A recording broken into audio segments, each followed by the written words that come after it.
Pictures are good for remembering things. I think this is something that we all know. Most of the time, life goes by us so fast we hardly have a chance to stop and look at what's happening. But a picture can really take us back there. If you have a memory impairment like those caused by Alzheimer's disease or dementia, time can truly seem to be slipping beyond your control. My name is Andy Kropa. My project is Hacking Alzheimer's. With Creative Capital's help, we are now building an app to allow someone to make and keep with them an ongoing digital representation of their experience as they go about their life, something to capture the experience, hold on to it, and then to have it there to be able to review later for the moments when you begin to question your own inner timeline of events. I'm a photographer. I'm not a neuroscientist or a medical expert, but I am someone who's been very deeply affected by Alzheimer's disease. I lost my mother in 2011 to early onset Alzheimer's. She was 66. Her own mother died at age 65 before I was born, and her two brothers developed Alzheimer's as well. I believe medical science will find a cure or treatment for Alzheimer's, and that's something that may even happen soon. But in the interim, or if that ends up taking a long time, I believe we can make use of the tools that we already all have today. I'm talking about these, of course, and I hope if you have yours, they're now silent. We've got a lot of presentations. I believe we can use these to at least give people tools to allow them to mitigate some of the effects that the diseases cause. So the app we're building is very simple. We're actually turning the iPhone or any phone you want to use into a new type of camera. And this camera is going to work a little bit differently. It's going to function a little bit more like a clock. And that's because it's always running, it's always moving forward, and it's taking a lot of pictures all the time.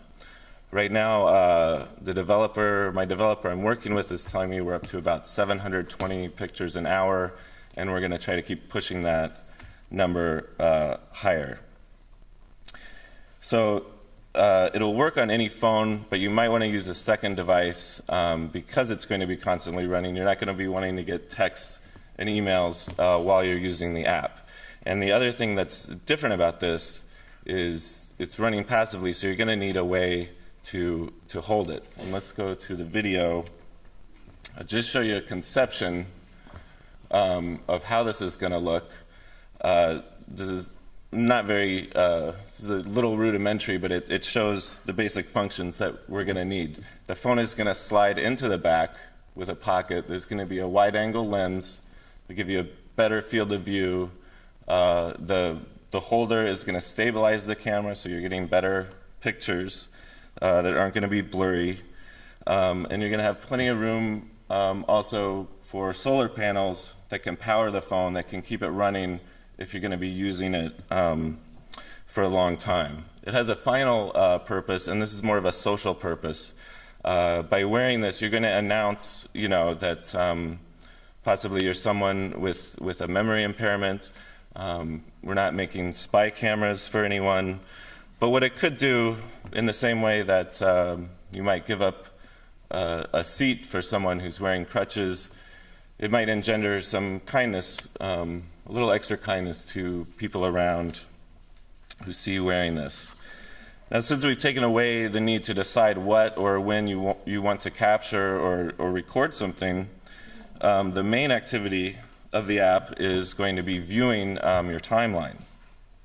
So the app is really coming along. It's not quite ready, but I can show you a concept of how that might look. And let's just imagine in this scenario, I've just parked my car, and suddenly I've got the thought that I don't remember if I locked my doors. So let's take a look now. I guess you can see here. So you lift it up. You're able to see the back of the screen. You're taken back 1 minute ago. This is something you could customize. You can turn the sound on. Slower a little. Thanks. And then your main action is going back through your timeline and looking through, and And actually, I wanted to hear what he said. I Your just... phone here. Yeah. There's a number 2. Can you, do you know where we are right now? Number 2 train? No, it's actually a stop for a hop-on bus. So So number, but can you... he was just looking for directions, so I don't really need to know that now. I'm still gonna go back and look for my car. It's around here. And, oh, I see it, okay. Go ahead, it'll just play ahead again automatically.